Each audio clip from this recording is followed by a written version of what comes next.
because I was asked.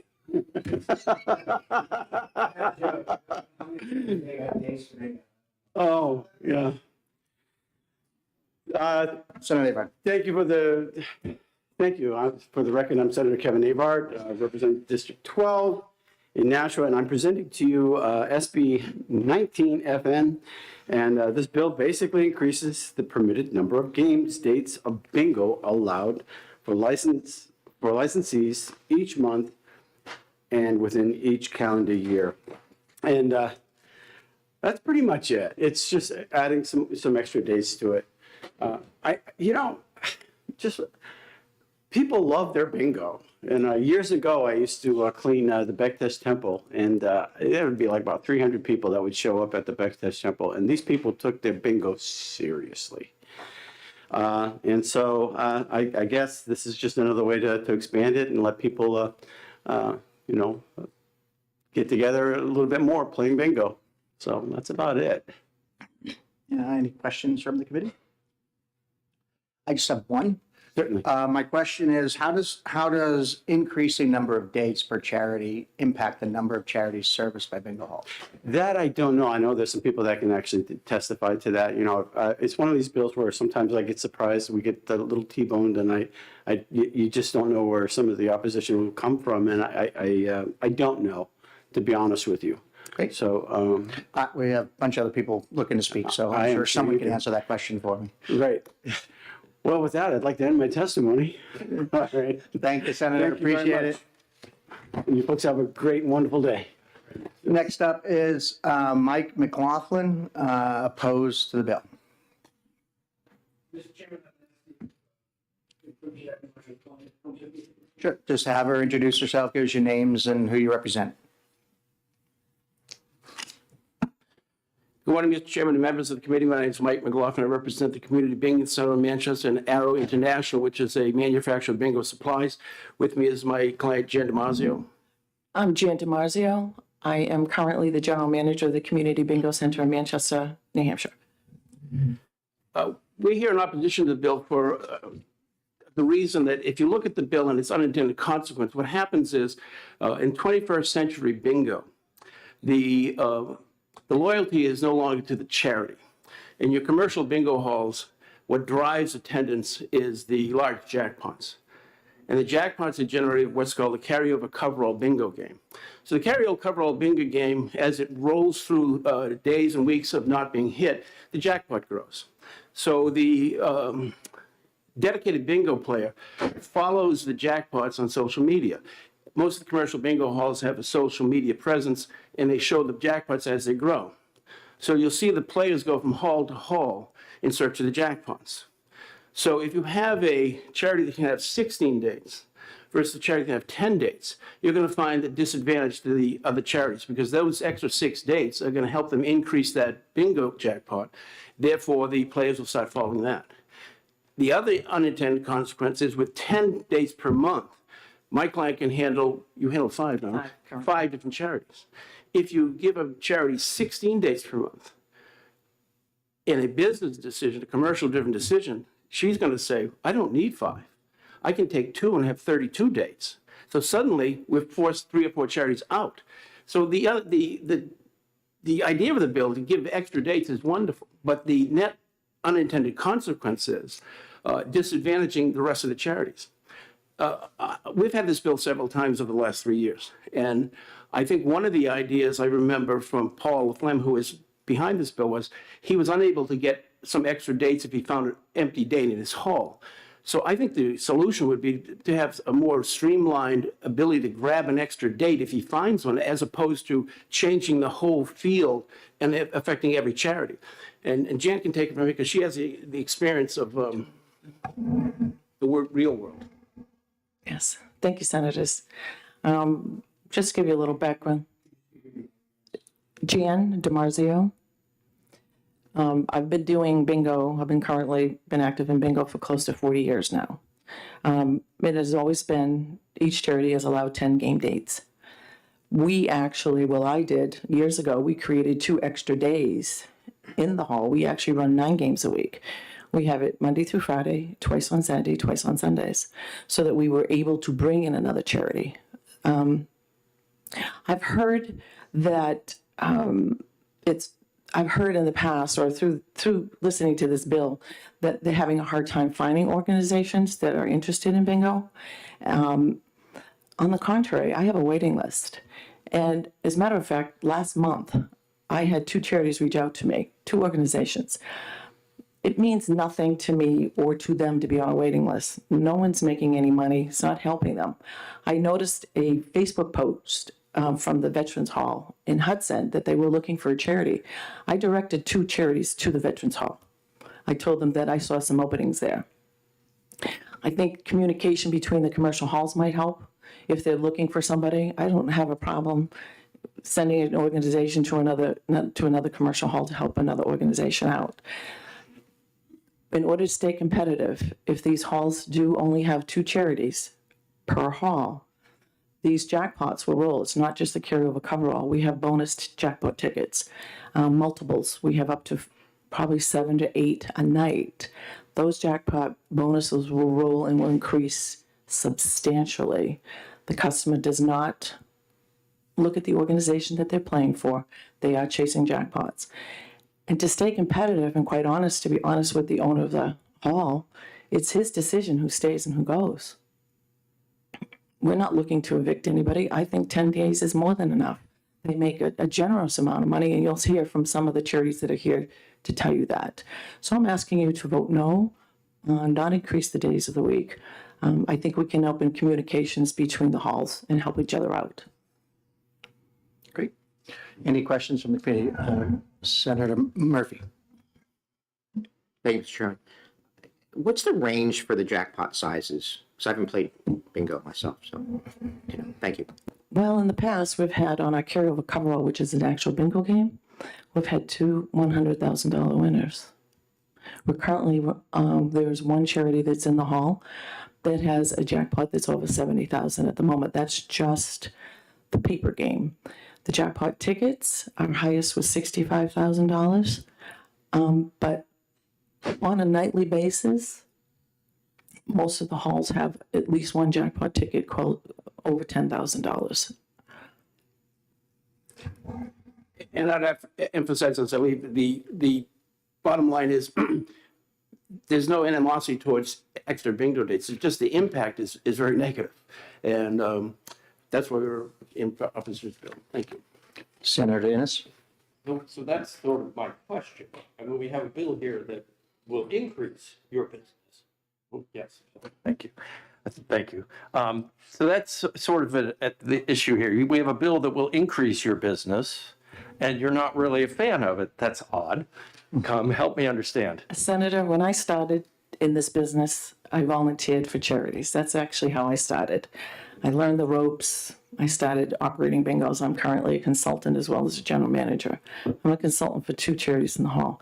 This would make me a ton of money personally. But the end of the day, I'm in this business for the charities. I don't want to lock anybody out of the hall or any chance to be able to conduct a bingo game. Most of these bingos, these are their general fund accounts. This is actually operates their charity. This supports it, and I have a few here that can tell you that. So you're absolutely right on one side of it, but the other side of my heartstrings is still connected to the charities. I understand. Thank you. Senator Murphy. Thank you. One further question. How well attended are these events? Are they, I mean, you said the word bingo hall. I picture a big cavernous space with lots of people in it. So are they dozens of people? Are they hundreds of people? I can only speak for our hall. I really haven't been to the other commercial halls. If a jackpot's high, we generally have 200, and that jackpot is available for 2 nights.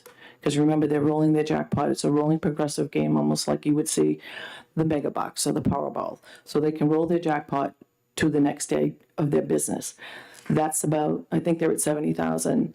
On a bad day, it's 150. On a good day, it's 300 per night. Now, on the smaller nights, we all take when our jackpots get hit and we really don't have much to offer, we limp through, but we wait for our jackpots to hit, and those will be 80 to 100 to 150 a night.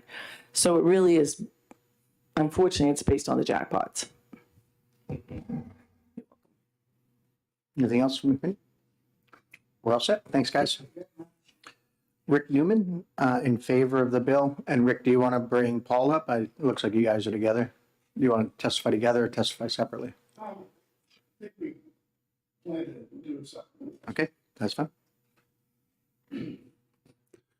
Thank you, Senator. My name is Rick Newman, and I'm representing the Spartans, which is a drum and bugle corps out of Nashua. They use bingo to raise money for their charity. I guess I just want to make the point to the committee that what might be good for Manchester is not necessarily good for every other bingo hall in the state of New Hampshire. I mean, Manchester is unique. It's our biggest city. They got a big base of players, a big base of charities. Charity bingo is very unique from other charitable gaming. And that is because it requires volunteers to run the bingo game. You don't hire someone to operate bingo the way you hire someone to operate a poker tournament or these other games. So you need volunteers. So the point is that some of the bingo halls in New Hampshire can't run 30 days a month because they simply don't have the charities to do it. They just simply can't fill the days. I know that when Mr. LaFlamme testifies, he can talk about his experience in Nashua. But I contacted other commercial halls throughout the state that are not running and asked the question, well, what, do you do something else on the other nights? Or why aren't you running 30 days a month? And their answer was simply they simply can't get the charities because it's a big commitment. You've got to have, multiple people willing to come in, and they're allowed to be reimbursed for expenses. I think it's $8 or $15 or something like that you can give to the volunteers. It's a huge commitment, and it's difficult to find. So while this bill will not affect Manchester, the Community Bingo Center doesn't have to change what they're doing in any way under this bill. But it will certainly help those halls that cannot currently fill their schedule. And I would point out to you that just my own, the years that I've been involved in various parts of charity gaming, I mean, I can remember there were 15, 18 halls in New Hampshire, and now we're down to about 6 or 7. And that's what this bill is trying to help. So with that, I'll end my testimony. And Thank you. Questions from the committee? I do have one. So do you think your testimony that people chase the jackpot and that bingo halls that may choose to keep the 10-day limit, because this is a choice of the hall, right? So they can choose to keep 10 days or do less, whatever they want, versus the ones that do 16. The 16s are going to see the greater jackpots, and therefore people are going to chase those jackpots. Does that happen in this industry? Are they chasing jackpots? Are they committed to this is my bingo hall. I'm going to go every Friday night and play there? no, I think there's probably some validity to that. People are going to go where there's a bigger jackpot. But I mean, I don't have the mathematical background to be able to, calculate what. I mean, look what happens with mega. You can sometimes go 6 months without a Powerball winner, and sometimes you get 3 in 3 months. I mean, those are all a matter of chance. So sure, will people chase jackpots? They certainly will. But once that jackpot gets hit, it's small. Now a different hall has the bigger jackpot. I think it all comes out in the wash, frankly. Any other questions? Set. Thank you, Mr. Chairman. Paul LaFlamme.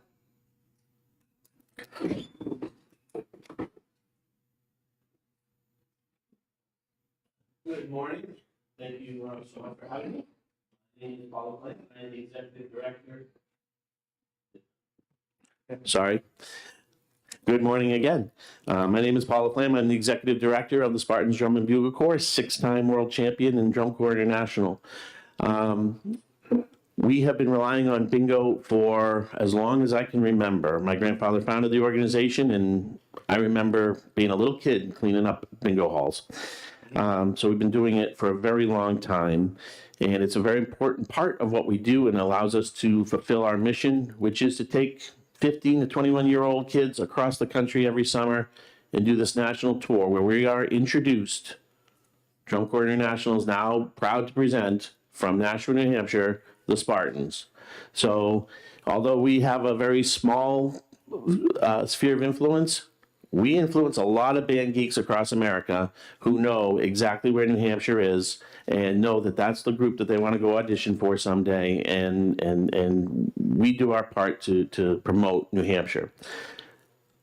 However, bingo revenues are down, right? I mean, that's pretty common sense, both because we have a older population that maybe isn't being filled up, but also competition between the casinos that we now have, the HHR machines, the Keno, the Lucky 7 machines that we now have. All of that stuff is starting to, just slowly eke into the bingo world. By allowing us to expand our bingo games from 10 days to 16 does nothing else other than allow an organization like the Spartans, who runs a good game, I hope we do, we have the customers to back up that statement, who operate on Monday and Tuesday. Now we can do Monday, Tuesday, and Wednesday. That's all this does. Doesn't expand gambling. It doesn't do anything else. Don't overthink it. I'm going to just talk about a few things that I heard previous speakers talk about. And I would say I have nothing but the utmost respect for Jan and what they're doing up there. She and I just really disagree on this issue. But the idea that the jackpots are going to hurt charities. Yes, my jackpot for a charity that is running 3 days a week may grow a little bit quicker. But guess what happens? It also, somebody wins it. So now that charity is on the downside of that jackpot, and it's going to take us longer. All those people are going to now go somewhere else for a longer period of time. The idea that any commercial hall would have to kick a charity out, nothing changes with this bill. Even at my own hall in Nashua, there's 7 nights of bingo. There are no opportunities for the Spartans to take a third night right now. But by having this bill in place, if something should happen, if one of those charities say, and I'm going to tell you the honest truth, several of them are on the fence about, is this worth it anymore? If they drop out, I'm ready to go. I can keep my hall open 7 days a week, and which is healthy for the Spartans, and it's also healthy for the hall and the other charities in the hall. There's a misconception that, like the charitable gaming casinos, there's this long list of charities waiting to do this. I can assure you the exact opposite is true. Jan mentioned the post on the Hudson Hall. They're looking for charities to go in there, and I can appreciate that she sent some referrals over there. But I can tell you twice in the last 30 days, I've been approached and have been poached from the National Hall to go to another hall near our community. Why is that? Because they're dark and they want more bingo there, and they're struggling. Bingo, unlike the charitable gaming rooms, is a lot of work on the charity. It is volunteers. It's not a paid staff. We are responsible for everything from creating the games, running the games, counting the money, doing the reporting and accounting, and all of that is done by volunteers. Maybe a couple of these so-called consultants that we have created are helping out with that. But at the end of the day, it's a lot of work. And for a charity to sign up to do bingo when they can go sign up for a charitable game room for 10 days and make almost the same money, why would they do that? The Spartans, it's very important to what we do. And I urge you, I plead with you to please vote yes and allow us to continue to do this. Thank you. Any questions from the committee? Seeing none, thank you very much. We still have 2 more speakers on this bill. Next up is Paula Brassal from the Boxes of Love for the Homeless. Paula, just state your name and the town you're from. Good morning. My name is Paula Brusso. I'm with Boxes of Love for the Homeless, and I am from Manchester, New Hampshire. Thank you for having me here today, Senators. I'm president of the board of directors of Boxes of Love for the Homeless, and our executive director, Stacy Bergeron, would have been here today. I'm here in her stead, but she is currently recovering from surgery. So I'm here to speak on behalf of our charity. We, fortunately, we have a spot at the Community Bingo Center on Sundays. We are a very small charity, and we absolutely could not do what we do for our fellow Granite Staters without this source of revenue. We probably, on a low end, we make $8,000 to $10,000 a month through our one day at Community Bingo Center. And that has been absolutely life-changing for our charity. It's vital. We started out in 2018 handing out small cake-sized boxes. That's our name, Boxes of Love for the Homeless. Items in these boxes were donated. It was all through donations. We would hand these boxes out to folks who are unsheltered, hoping that the items in those boxes might help them to survive for a few nights. Once we got our spot in the bingo hall, we were able to outright purchase a 20-foot trailer. A charity our size could never, that is beyond our wildest imaginations. We never could have been able to do that. 2 weeks ago, we outright purchased a truck. I mean, this is, you don't even know what this means to our charity. I have no words for what this means to our charity. And we would be pushed out of the hall if this bill passed. We would be squeezed out, no doubt about it. We have expanded our outreach to include senior citizens in our state. Unfortunately, at our events where we were serving folks who are unsheltered, we started seeing more senior citizens. We started seeing families with children. Through the pandemic, it was just, it was awful. It's affecting so many people, not just people who are homeless. And now, because of our spot at Community Bingo, we are able to, we've increased our outreach to help senior citizens. We've now, if you talk to people in the nonprofit world, one of the biggest challenges is storage space. And because we're so small, we're literally living out of our executive director's basement.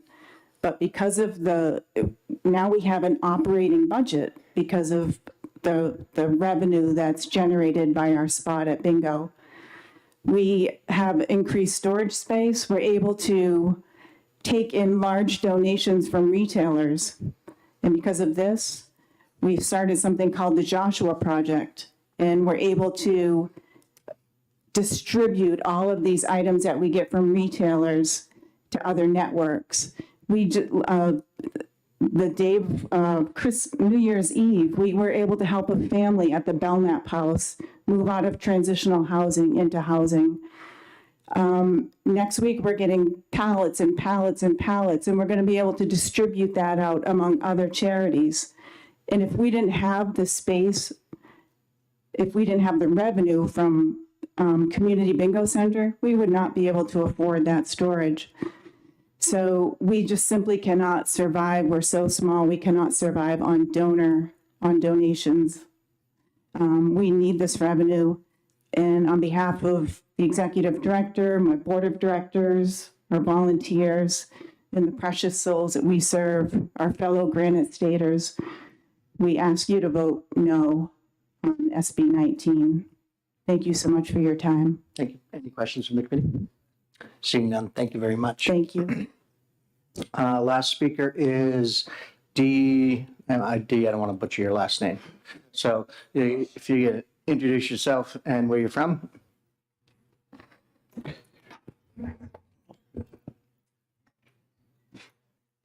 Good morning, Senators. Thank you for allowing me the chance to speak on behalf of the American Legion, Juices Post 43, of which I am their bingo consultant. Can you give your full name so she can? D. Lush, L-U-S-Z-C-Z. I wasn't sure. Yes.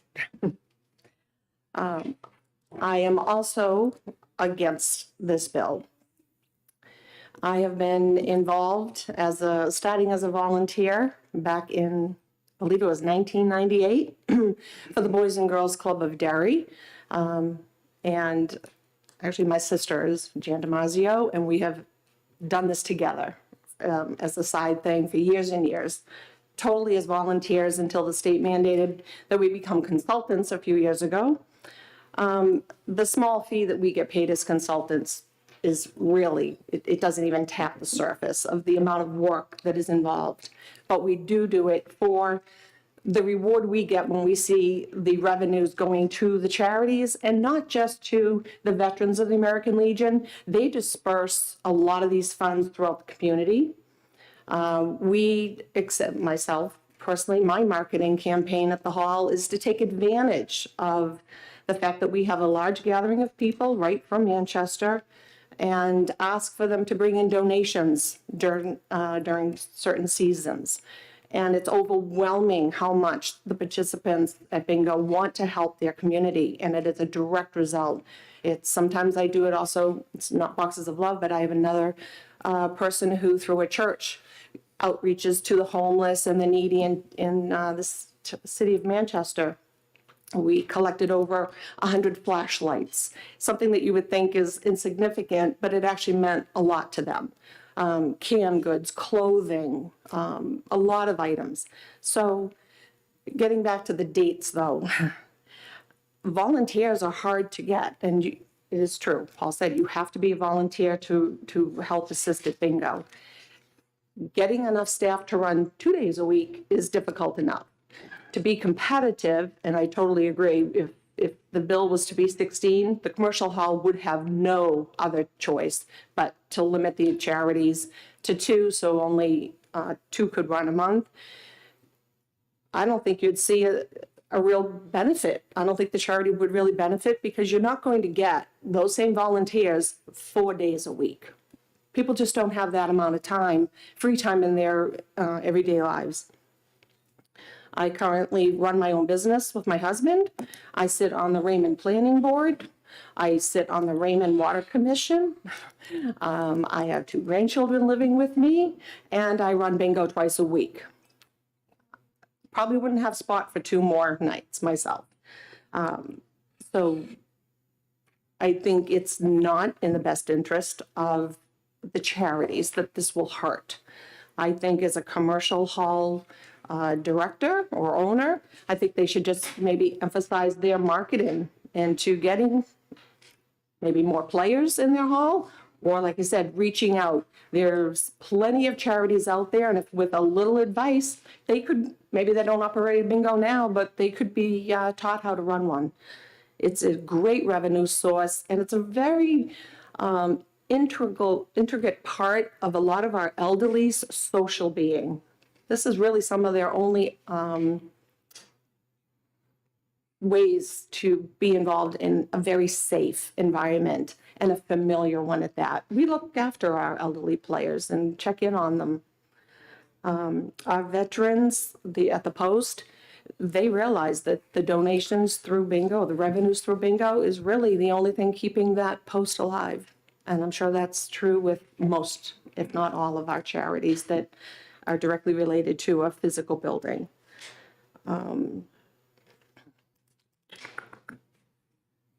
So I really, really implore you to vote against the 16 days. Let's keep all of the charities running. We can be competitive, and we can help one another out by getting more bingos at the halls that need them. Any questions from the committee? Seeing none, thank you very much. Thank you. So I know Valerie King from the New Hampshire Lottery Commission is here. Is there anything you want to say relative to what you've heard? Correct any misstatements?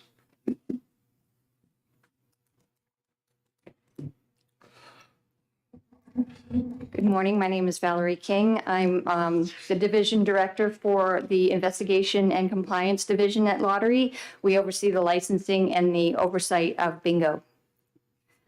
I'm basically here just to say that we don't have any concerns regarding this legislation. either way. But I'm here to answer any questions if you have them. Senator Murphy. Thank you. Is the number of bingo halls up, down, increasing, decreasing? What's the trend on that, please? COVID took a hit on some of the rooms. I think I'd have to check. I think we have lost a few. I hear one is planning to close. So I think the number is more likely down than definitely not up. Thank you. Any other questions? Seeing none. Thank you very much. Thank you. Anybody else looking to testify on Senate Bill 19? Seeing none, we're going to again close this hearing. We are not going to exec this bill as Senator D'Alessandro is not available, and Senator Rosenwald, I think, is still over at another committee trying to manage that as well. So we'll move on to the next bill, and I'm going to turn the gavel over to my chair there, and we're moving on to Senate Bill 20.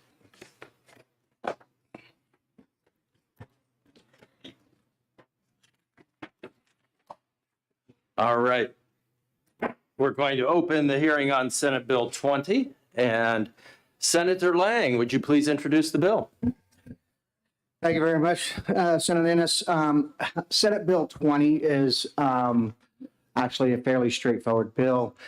It removes fees that the state charges at the recommendation of the agency. This bill was submitted at the request of the agency. It does away with the fee we charge licensees for operating Keno.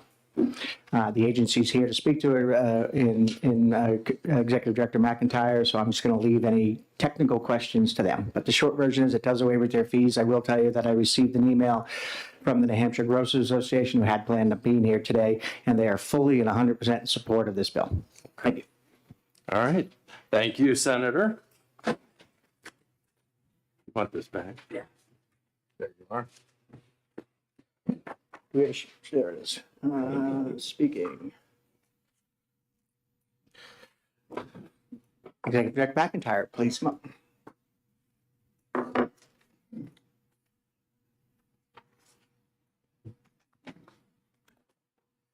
Good morning, Mr. Chairman, members of the committee. My name is Charlie McIntyre. I have the privilege of being the Executive Director of the New Hampshire Lottery. And with me is our Chief Compliance Officer, John Conforti. The bill does two fundamental things. The easy one is a cleanup of the Keno bill, which was requested by Jailcar the last time we were there for rulemaking. But the more important one is the the elimination of a $500 license fee to the retail network for Keno. It is the only lottery product sold in retail that we charge a license fee like this for. When we went to expand to the retail network, they were quite happy about it until they found out it was a $500 bill associated with it. So it limited the expansion of the network. This quite literally is just to make sure we hit critical mass of the retail network to sell what we had hoped to sell. Put it in context, I think it's on the fiscal note, we sold $53 million worth of Keno tickets last year, which is a profitability of a little over $10 million. So a $500 license fee is not really material for our revenues. So we would certainly ask you to support the bill as drafted. Thank you. And any questions? Senator Murphy. Thank you, Mr. Chairman. Second part of the bill changes it from disqualifying anyone convicted of a felony to adding Class A and B misdemeanors in the last 5 or 10 years. Why is that there, and what does that then disqualify? What crimes, please? I can speak to that. And once again, it's John Conforti, Chief Compliance Officer for the New Hampshire Lottery. Thank you, Senator. That the issue that came up when we were last before Jailcar to address Keno rules was that there were inconsistent definitions of what was a disqualifying offense within the statute. So this change is really not changing who is disqualified. It's actually just matching up the language within the statute from top to bottom.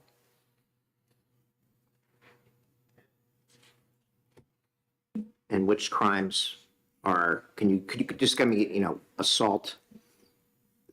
Oh, so in terms of which crimes are considered misdemeanors or, so it depends on the criminal record check that comes back with regard to the their classification as a misdemeanor.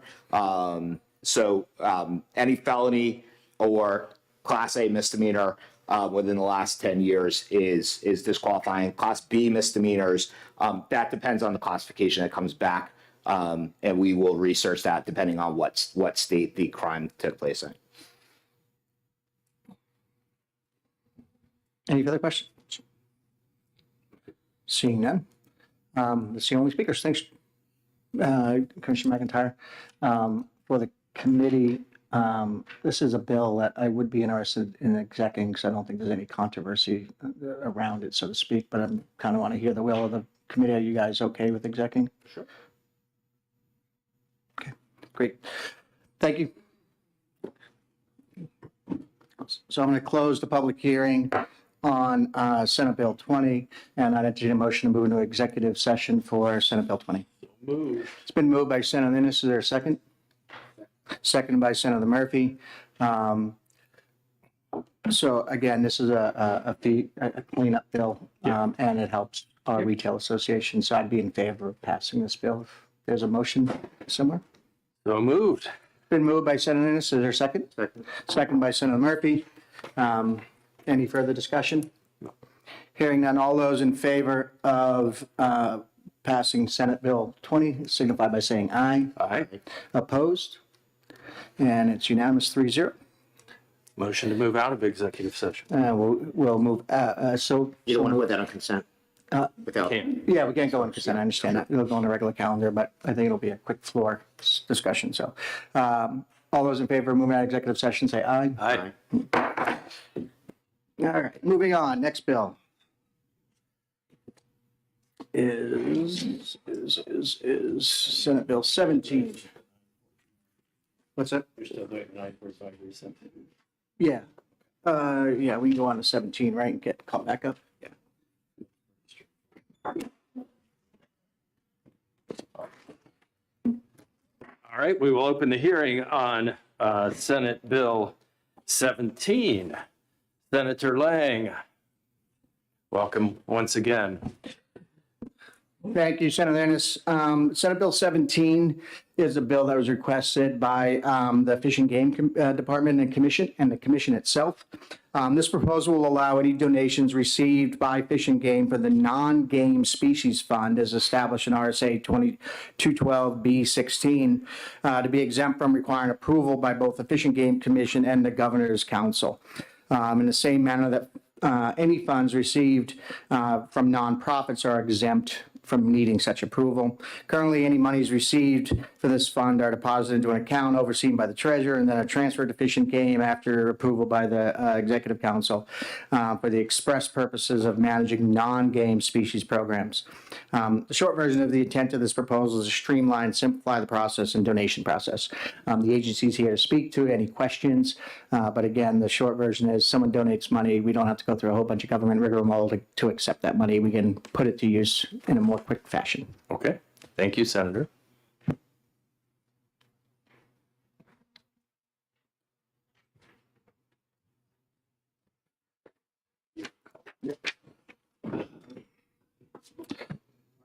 You guys want to come up?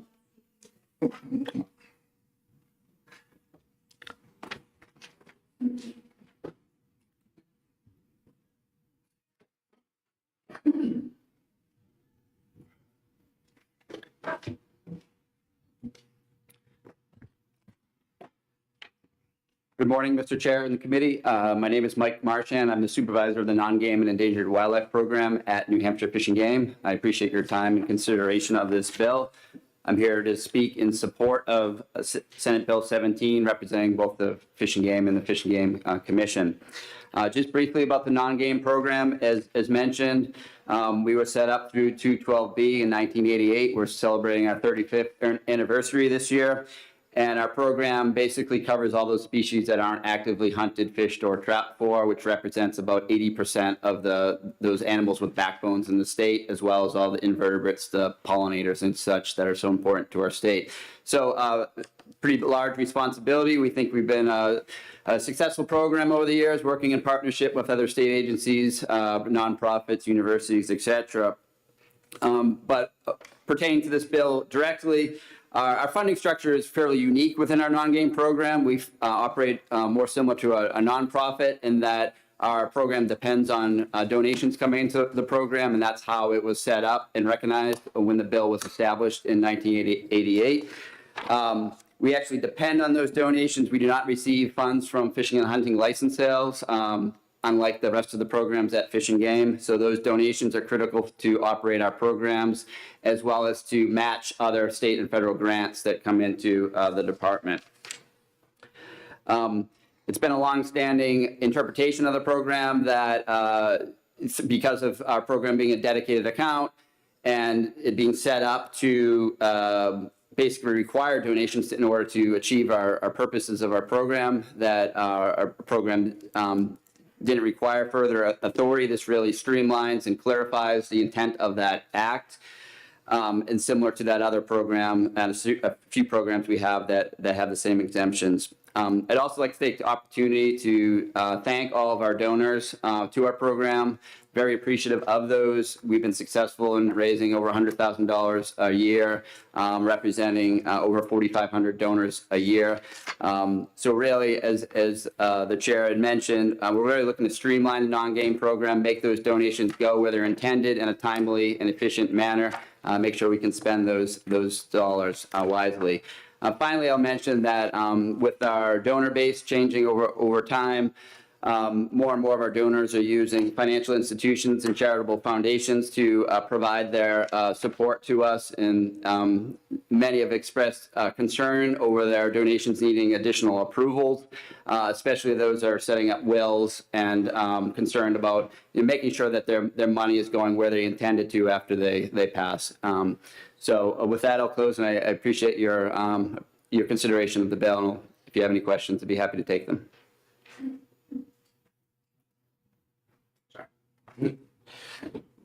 Questions from the committee?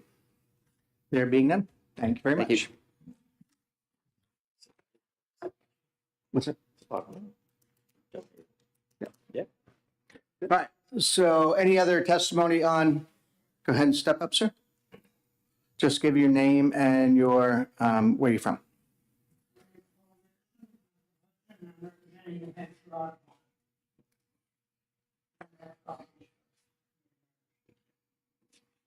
Thank you very much, Mr. Chairman, committee members.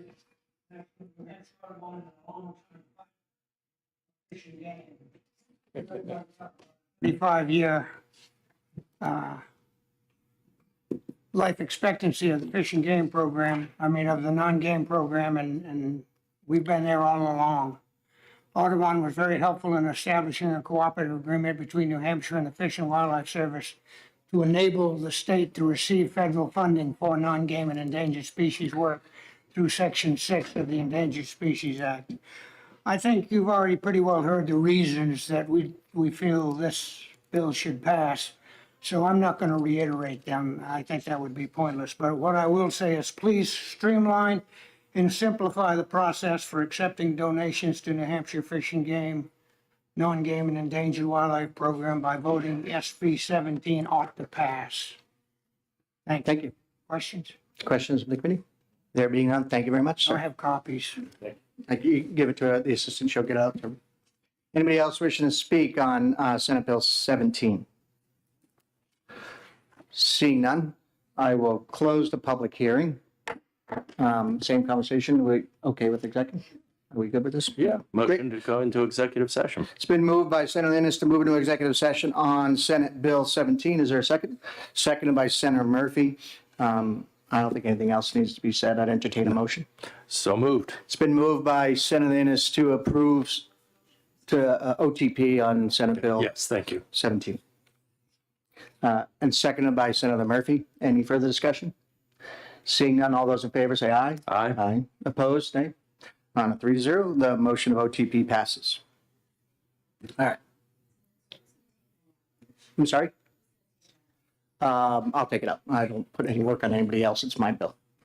And I'll take the other one out too. I don't need, unless somebody really wants to Not really, take those out. no. Okay. But thank you.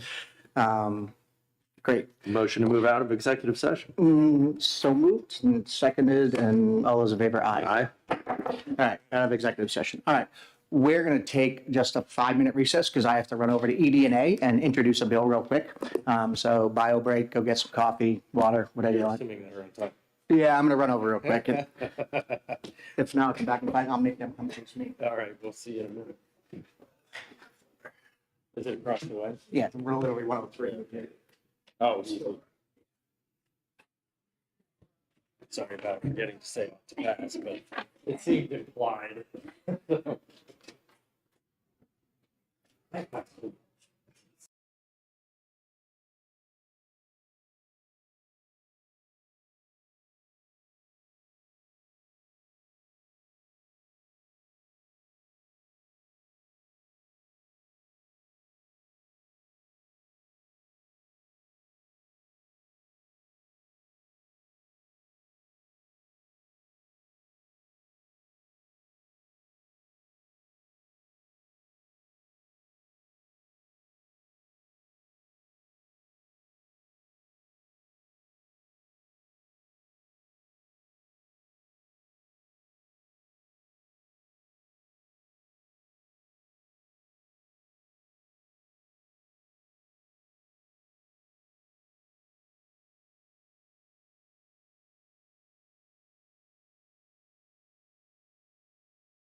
Well, it's getting to be that way, right?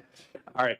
Good morning. I'd like to open the hearing on Senate Bill 18 and welcome Senator Lang. Thank you, Senator Ennis. Thank you, committee members, for taking my testimony. Again, hopefully this is going to be a quick and short one. Senate Bill 18 was entered in at the behalf of the Fish and Game Commission. They're in support as a housekeeping measure. The bill does two things. It allows for an electronic duck stamp as compared to a physical piece of paper you'd have to get from the department. So it allows them to do that.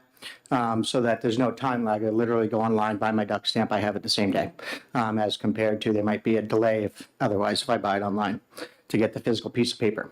The second thing this bill does is we have, through JALCAR, we found out there's inconsistency between two state laws, RSA 644.13 and RSA 207.3A. It talks about if you discharge a firearm within 300 feet of a compact in a compact area, and there's conflict as to whether or not that's grounds for suspension of your fish and game license. And so the goal is to make the two laws consistent and to say that if you're not smart enough not to fire a gun within 300 feet of a house, you're probably not smart enough to hunt. So we need to take your license from you. And then it puts everything, all the laws consistent together so that there's no inconsistency between the fish and game laws that says you can suspend and the criminal law that says you can't suspend. So that's a short version of what we're doing. We're just cleaning up the statutes that were identified as a problem to make everything consistent. And Fish and Game is here to answer any questions. All right. Thank you.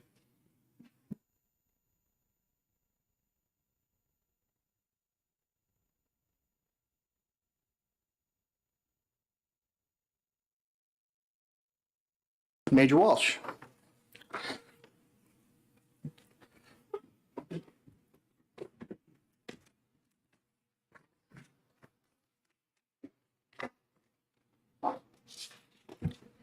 Good morning, Mr. Chairman and members of the committee. My name is Dave Walsh. I'm the major at Fish and Game's Law Enforcement Division. Senator Lang did an excellent job of surmising Senate Bill 18. He actually covered just about everything in my testimony, but I will quickly go over just some of the things. It is a housekeeping measure. It's a two-part bill. In the federal duck stamp, until recently, both the federal requirement and the state requirement to have it physically on your person, the feds changed their law so that you could buy it online, but our statute as it reads right now says it has to be physically on you. So this just allows a hunter a little bit more ease in getting it online and having some leeway. And as Senator Lang said, compact areas of a city or town, currently if somebody does discharge a firearm right now in a compact area, there is no suspension. And there are cases where they could do that and still not violate the 300-foot rule of a house. So this just cleans it up and makes it consistent with the suspensions. Questions from the committee?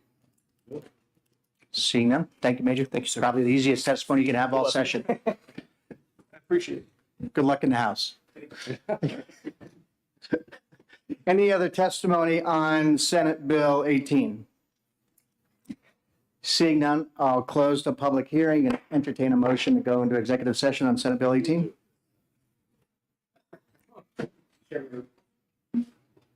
Move off to pass. Well, we got to go into executive first. I move with the executive session. Senator Murphy moves to go into executive session, and seconded by Second. Senator Ennis. We're now in executive session on Senate Bill 18. Not sure we need any further discussion. I entertain a motion. I move off to pass. It's been moved out passed on Senate Bill 18 by Senator Murphy and seconded by Second. Senator Ennis. Any further discussion? Seeing none, all those in favor say aye. Aye. All those opposed? Ayes have it. Ought to pass. I move we leave executive session. Second. All those in favor? I'll take it up. Again, I'm not making anybody else do my legwork. So we're out of executive session. All right. And we are ahead of schedule now by 5 minutes. Beautiful. Well done.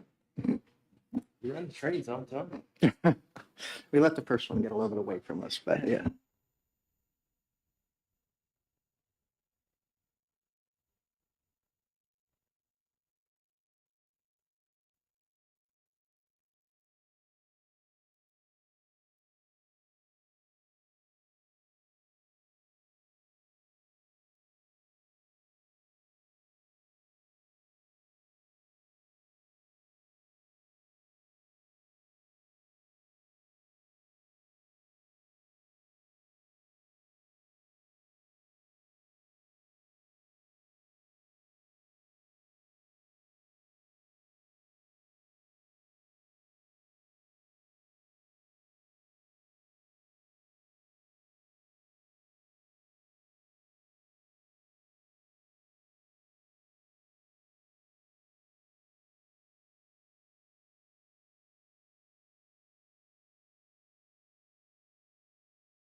Open the hearing on Senate Bill 51.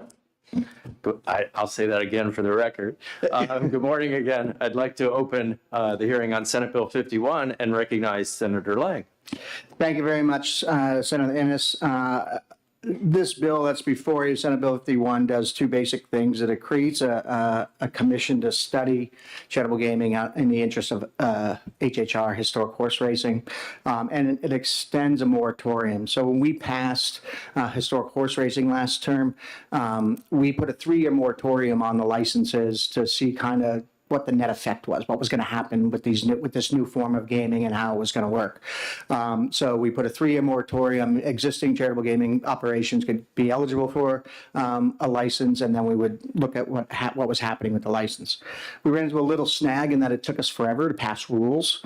I believe rules were 16 or 18 months after the passage before we actually had rules in place. So we didn't have a single license halfway through the moratorium to get any data, right? We were just starting. And even now, they only have, I think, 7 of the 14 or 6 of the 14 are up and running licenses. So what this bill does is it forms a study commission to look at that data. It pushes out the deadline, forms a study commission because that will have a report date of 11/1 of 24 that will be able to look at all the data.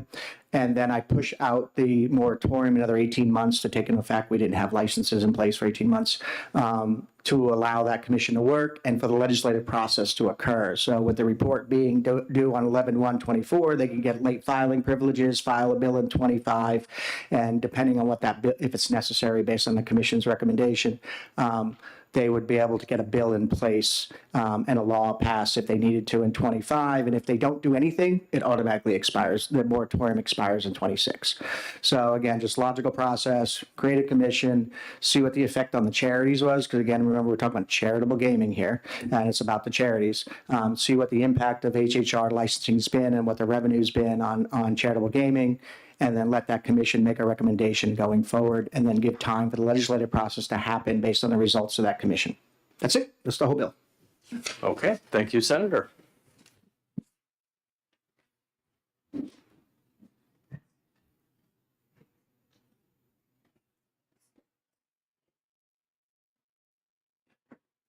All right, we have 4 people. We have 4 people signed in to speak. They're all in favor of the bill. Next up is John Enriquez. Meals on Wheels. There you go, sir. Senator Lang, Senators, thank you for having me here. My name is John Enriquez, and I'm the president and CEO of Meals on Wheels of Hillsborough County. And Meals on Wheels provides a vital support to many vulnerable citizens throughout the county and throughout the state. And we are an essential service that helps prevent nursing home placements by allowing people, along with a network of other providers, allowing people to live in their homes as independently as possible. Charitable gaming each year provides us with enough funding to close the funding gap on our meals to the tune of about 22,000 meals. And there will be some handouts that will go around that'll just give you all the figures on that, so I won't bore you with that. But let me just say that this new addition to historical horse racing, we just ended a session, split monies with the charity as prescribed, and we got $13,000, and that's good money. If you don't extend this moratorium, my worry is that it's going to get watered down and, really lessen the impact of our services. Cost of food is rising, cost of fuel. We've been forced to consider opening up our own kitchen in Manchester, an industrial kitchen, so we can cook our own food in order to reduce the costs. And so we do everything we can. We watch every dollar, and I'm in support of extending the moratorium, and I would all wish you would vote on that. Thank you. Great. Questions from the committee? Seeing that, I just encourage you, if the bill passes, to make sure you come and speak in front of the commission. Okay? Next up is Rick Newman.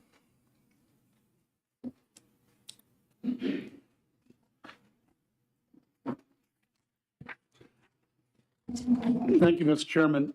My name is Rick Newman. I represent the New Hampshire Charitable Operators Association, and we're here in support of the bill. Just a very quick background. Charity gaming as we know it, some people refer to it as the poker rooms or the charity casinos, began in 2006, and it has grown by legislative action over the years. We started out, we had a $2 maximum bet. Now you have a $10 maximum bet. And I think last year, charity gaming in New Hampshire, which was done essentially mostly without historic horse racing, generated somewhere around $21 million for charities and about $5 million for the state. So it is an important fundraising tool, obviously, for charities.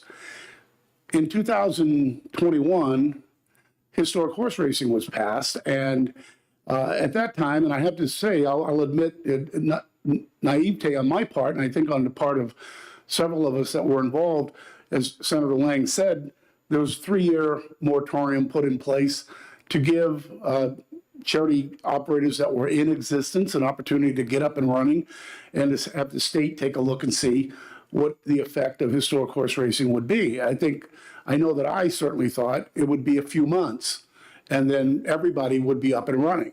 Here we are in 2023, and we've got 14 eligible locations, but as I believe I'm correct in this, there are only 6 that are currently have historic horse racing, and that's just been a function of, as Senator Lang said, the rules took time to get processed, and then the licensing process that the rules created is quite extensive, and it should be.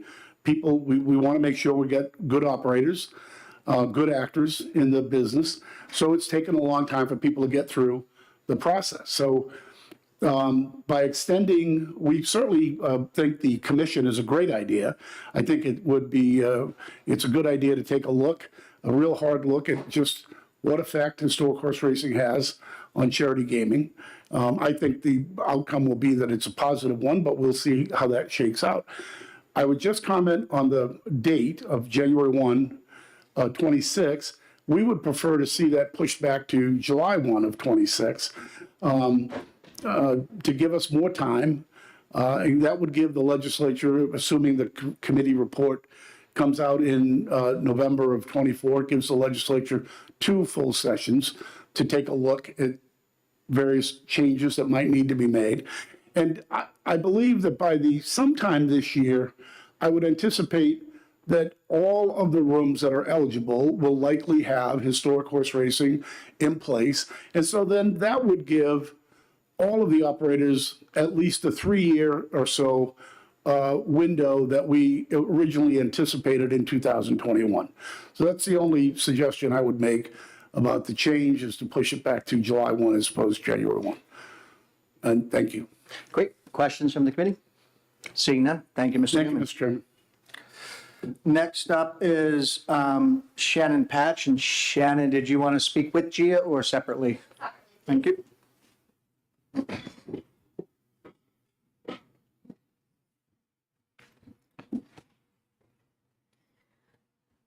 Good morning, Chairman Lang. Good morning, members of the committee. Thank you for having me. For the record, my name is Shannon Patch, and I'm Vice President of Government Affairs for Delaware North. We recently purchased Boston Billiard Club and Casino in Nashua, and I am testifying in support of SB 51.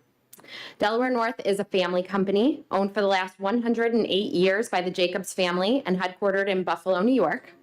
Many of you know us as the owners of TD Garden and know our chairman, Mr. Jeremy Jacobs, as owner of the Boston Bruins. Boston Billiard Club and Casino has been a family company for many years, and we look forward to continuing that tradition, as well as growing the business. Coming north into New Hampshire is a natural progression for us, and the community in Nashua already feels like home. Historic horse racing machines promise to greatly increase funding for charities here in New Hampshire. In the past 6 years, Boston Billiard Club has raised over $15 million for charities in Nashua and beyond. Charitable gaming is unique to New Hampshire. It's something special here and in the world of gaming. The ability to support these organizations is one of the principal reasons that Delaware North began looking for opportunities in this state. Charitable giving is a part of our culture at Delaware North, and our corporate social responsibility program supports grassroots organizations and communities all over the world.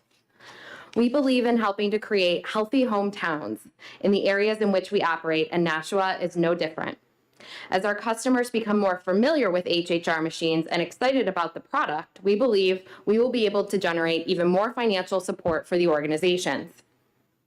There is, however, one aspect of historic horse racing statute that we are concerned with, and that is the 2024 date when the moratorium on new HHR license is scheduled to be lifted. When the legislation passed to allow HHR machines, there was a 3-year moratorium included. I believe this was done with the intent of understanding what kind of impact HHR machines were going to have on the state's economy, on the lottery, on the poker rooms, and of course, on the many charities that greatly benefit from charitable gaming. Unfortunately, this has not been an overnight process. Boston Billiard Club was one of the first charitable gaming facilities in the state to get a license and begin HHR gaming, and that took nearly 2 years from when the bill was originally signed into law. As it stands, only a handful of facilities have HHR machines, and it could take another 6 to 12 months before all the current facilities have HHR up and running. As a result, this moratorium could end without any real data on how HHR is performing and without a deep understanding of the market capacity. Ending the moratorium on new licenses would essentially open the market to anyone and everyone who wants to have a casino in New Hampshire. Casinos, large and small, will pop up all over the state, including in malls and shopping centers where they have not previously had the same presence, and without any understanding of what the impact will be on the charities or on businesses like ours that have made investments in HHR machines and in New Hampshire. While ending the moratorium may sound good for charities and for business in general in New Hampshire, we at Delaware North have watched unfettered market access backfire in many areas of the country over the years. Flooding the market without a plan or understanding of what the market capacity looks like will undoubtedly hurt the 14 casinos that have invested in New Hampshire, and it will have a drastic negative effect on the revenue raised for the charities. I ask you today to support SB 51. The bill before you would create a commission to study and recommend the best forward path for charitable gaming and allow some time to fully recognize the impact of HHRs on charitable gaming in the state. We may find that the moratorium on new licenses needs to be permanent. We may find there is room in the market for more. Either way, what the market can handle is an unknown factor right now, and this pause would allow you to learn more. Be happy to take any questions. Thank you very much. Any questions? Seeing none, thank you, Shannon. Thank you so much. Next up is Gia from Boston Billiards.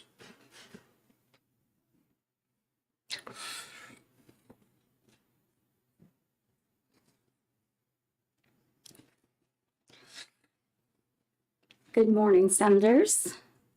My name is Giovanna Bonilla. I am the Director of Partnerships at Boston Billiard Club and Casino. We actually started in business 23 years ago, as of January 9th, as Boston Billiard Club. When the economy crashed, we had to reinvent, and we discovered charitable gaming, New Hampshire's best kept secret. So we started the casino a little over 6 years ago, and as Shannon said, we've donated $50 million to nonprofits that are local. It's very rewarding, and I love it.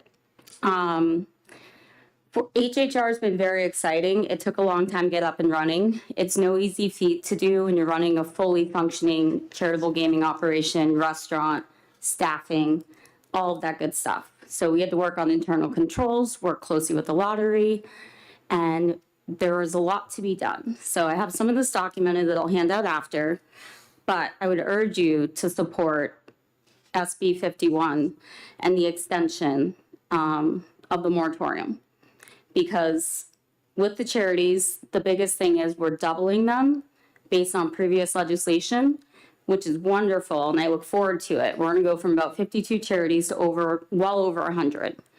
So that impact alone across all 14 rooms is going to be huge and significant. And we really need to follow the data, look at how many nonprofits we have, look at what they're actually taking away, because essentially, like, our numbers have not doubled. So they advocated for this, John advocated, all of our nonprofits. But we do run the risk. I sit on the board of 2 nonprofits, and we know it's a concern. It might be a little less money a year, but I'm happy that we're helping twice as many. But if we open the floodgates and let everybody come in, it's a concern. I mean, they can get a Games of the Chance license if they want to. They haven't. They only want to do it if they can have the machines, and I get that too. But here we are, so I hope we have your support. I'm happy to take any questions, and I'll be happy to hand out some testimony from John, myself, and Pam from Family Promise. Great, thank you. Questions from the committee? Well, sir. So Gia, I know you weren't there because you're way too young 23 years ago, but I was at your grand opening when I worked in Nashua and Boston. No way. Way back in the day. I'm 38. I look young. I got this baby face, but I've been there 18 years. I might have been there.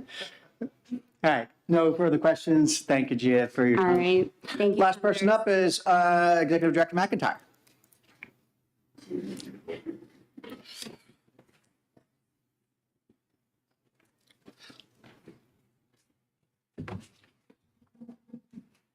Morning again, Mr. Chairman, members of the committee. Again, for the record, Charlie McIntyre, Director of the Hampshire Lottery, and with us here is our Chief Compliance Officer, again, John Conforti. Obviously, we would have no issue with the study commission. I think it will be the 6th one I was served on the last 10 years, or 7th. For studying gaming, which, you know, as you can imagine, is my occupation. Happy to study. We certainly have concerns about the extension of the moratorium. Candidly, we rushed to draft rules. Rules took 6 months to be passed, mainly because we started before even the law was enacted. The first room was open in April of 2022. So it's been open almost for 9 months now. And so in large measure, I bristle at the suggestion that any delay was on our part, candidly. I know there are House members involved. We were on multiple occasions, we can document times we were there with our staff and they weren't ready. And in large measure, the delays were based on transactions, which are certainly proper, between national operators and local operators. And the length of time of closing took months and months, so it wasn't on us. And honestly, for one of the concerns is that this is going to proliferate everywhere, and it's just not an accurate suggestion. When we drafted rulemaking, we wanted to protect the charities, and we did so in a meaningful way. There are 2 provisions in rules which are governing their operation, one of which is a required table size to machine size floor. There has to be 30% active table to machines. So there has to be active dealers and active tables with active surveillance and active cash room being run simultaneously. So this is not 2 machines in the back of a convenience store or a Chinese restaurant. These are expensive. As my colleague will tell you who runs that division, these are not simple. And the second is there has to be a ratio of revenue machine to table that they have to meet, only because our fear was when these licenses were granted, the operators have to pay the charities 8 cents on the dollar for a machine, 35 cents on the dollar for a table. So if I'm a business and I have to spread the floor, where would be my interest? And certainly want to make sure, and it was made very clear to me by the prior head of this body, that he did not want the charities hurt at all. So we put that rule in place as well. And so the decision is yours, obviously. We're not, we support 1,400 businesses in the state. We sell across the state. We regulate gambling across the state. And so, we're generally market folks. So that would be our testimony. Any questions? Happy to answer. John, if you want to add something. No, I would just echo what Director McIntyre said in terms of we have moved as fast as we can. We do have 7 rooms open now and an 8th that will be opening next week. And so out of 14 that are eligible, I'm not sure that all 14 will ultimately apply for that. So a good percentage will be up and running. We're up and running in 2022. or will be up and running shortly after in 2023. And to Director McIntyre's point, some of this delay is vigorous rulemaking and a vigorous application process. So the idea that if the moratorium drops, that it'll be a Wild West, that process still remains in place. It is a significant vetting of the individuals involved in the historic horse racing operations, and that will obviously remain in place whether there's a moratorium or not. Thank you. Questions from the committee? Senator Murphy. Thank you. So, are you in favor of the bill or not? So I would suggest, we said this to Senator Lang when he came to visit with us, and a great courtesy he pays on us. Against the overall moratorium, I would be opposed to it, only because we share in the revenue stream of this, as do the charities. And the rev share model dictates we get a piece of the take. In some rooms, that's very high. In some rooms, that's not very high. So saddling us with an ineffective, not competent operator is not a great idea business-wise. And being head of the lottery, we're only known for our number. How much did we transfer last month? And so I didn't speak in favor or opposed to it. We would be opposed to an overall moratorium. And I do know there are a number of businesses in the state and out of state that are looking to do business here as well. And so I don't know that, as a state employee, I'm on staff, so I work for you folks. So, Executive Director McIntyre, so I guess I guess the reason why I put this bill in, and I'm trying to understand if you're in support or not, is that, again, to a certain extent, we set an arbitrary moratorium date, just pick 3 years and said that was good. And by no means was I trying to impugn. It was, I knew the number of moving parts, and I think JALCAR sent it back to you, and I serve on JALCAR, so I think I was part of that delay. But my question is, don't you think it makes sense to put a commission together, see what the impact on charities are, and then adjust the moratorium based on the outcome of information rather than a random? Of course, no, we're happy with that. And candidly, as an ex sort of litigator, nothing motivates like a deadline. And so, most of my best work was the last minute. And so having a deadline that says we have to get it done by this date and really concentrate on this date is never a bad thing. I mean, certainly, how you folks, the committee is essentially legislators. It's 7 of the 9 or 10, I think. So, I mean, I directed to your schedule as to what you think we could get it done by. I mean, I'm here full time. You folks, are more so sometimes. Somewhere we passed a bill last year that said on all study commissions, you have to have a majority of legislators. That's why it's really changed. Yeah, I don't know whose bright idea that was. Anyway, Senator Roosevelt. Thank you, Mr. Chairman. Director McIntyre, thanks for how long it takes to write rules for anything. So bless you for doing it. But how cyclical is the gambling industry? Like if the economy gets better or worse, what is the impact that you might expect to see? It's an excellent question, one we think about constantly. Well, actually, he doesn't. He doesn't care about sales. He's the compliance. He's the anti-sales department. Gas prices are a bigger impact than certainly most things, because it's the psychological and physical number. It's the one you see every day as you drive by and you talk about it at the water cooler. And most people who gamble have a budget and will spend X or Y on gambling. So we have seen in our business significant downturns.